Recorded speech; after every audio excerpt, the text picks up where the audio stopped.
반갑습니다. 표제에서 이 시편의 배경을 짐작하게 합니다. 에돔인 도액이 사울에게 이르러 다윗이 아히멜렉의 집에 왔다고 그에게 말하던 때에입니다.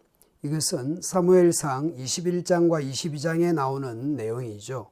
다윗이 사울을 피해서 도망하다가 아히멜렉에게 도움을 요청하게 되는데 그때 이것을 목격한 사람이 있었습니다. 그날에 사울의 신하 한 사람이 여호와 앞에 머물러 있었는데 그는 도액이라 이름하는 에돔 사람이요 사울의 목자장이었더라. 도액이 이 장면을 목격하고 사울에게 알리게 되고 이 사건으로 제사장 85명이 도액에게 학살을 당하게 됩니다. 도액에 대한 정보가 제한적이지만 오늘 시편을 도액에게만 적용될까요? 이 세상은 악하면서 강한 자들이 약한데 의인인 사람들을 고통스럽게 할 수 있는 세상입니다. 이런 세상에서 의인이지만 약자일 수 있는 사람들은 성도는 어떻게 해야 할까요? 오늘 본문을 셋으로 구분해서 볼 수 있습니다. 1절부터 4절에서 악인들의 행위들을 고발하는 내용입니다. 5절부터 7절에서는 악인에 대한 심판과 그 심판에 대한 의인의 반응이 있습니다. 8절 9절에서 믿음의 삶과 하나님을 찬양하겠다고 하는 다짐입니다. 자기 백성에 대한 하나님의 사랑, 헤세드, 인자가 있기에 악을 자랑하는 것은 어리석은 것입니다. 오늘 1절에서 포악한 자는 강한 자, 용사 등의 단어입니다. 강하고 힘이 있고 용사인 자가 악합니다. 자기의 악한 계획을 스스로 자랑하는 모양새입니다. 악한 자가 힘을 가지면 어떻게 될까요? 자기 세상이라고 생각하고 무서울 것이 없겠죠. 힘이 최고라고 생각하겠죠. 하나님에 대한 두려움이 없을 것입니다. 의인이 질문합니다. 포악한 자여, 네가 어찌하여 악한 계획을 스스로 자랑하는가? 그러나 하나님의 사랑과 인자하심은 항상 있습니다. 행악자가 어떻게 합니까? 계획, 말, 행동에서 악합니다. 남을 속이며 악한 음모를 꾸미는 내 혀가 날카로운 면도칼 같구나. 너는 선보다 악을 더 사랑하고 진실보다 거짓을 더 사랑한다. 간사한 자여, 네가 남을 해치는 말을 좋아하는구나. 어느 시간, 어느 시대, 어느 사건에서 악인이 큰 소리를 치고 힘이 있고 유능해 보일 수 있습니다. 실제로 또는 어느 정도는 악인의 형통이라는 것이 현실이지 않습니까? 그래서 시편의 어느 시인이 넘어질 뻔했습니다. 나는 거의 넘어질 뻔하였고 나의 걸음이 미끄러질 뻔하였으니 이는 내가 악인의 형통함을 보고 오만한 자를 질투하였음이로다.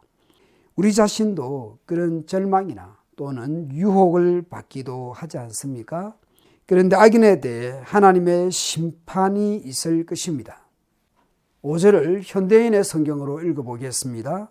하나님이 너를 치고 네 집에서 너를 뽑아대며 이 세상에서 너를 영원히 제거하실 것이다.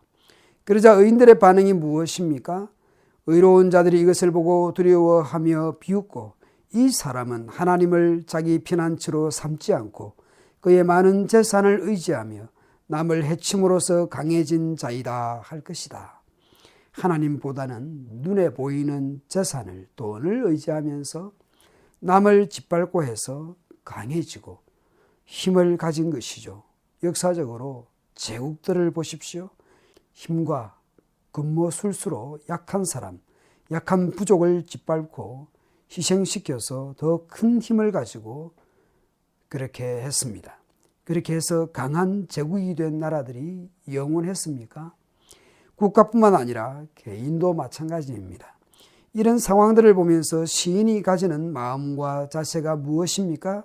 시인은 악인의 힘과 권세 속에서 그 힘을 부러워하거나 의지하지 않겠다고 고백합니다.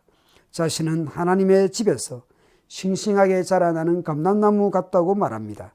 그래서 하나님의 인자, 하나님의 헤세드를 의지하겠다고 다짐합니다. 그리고 하나님께 항상 감사하고 하나님의 선하심을 찬양하겠다고 고백합니다.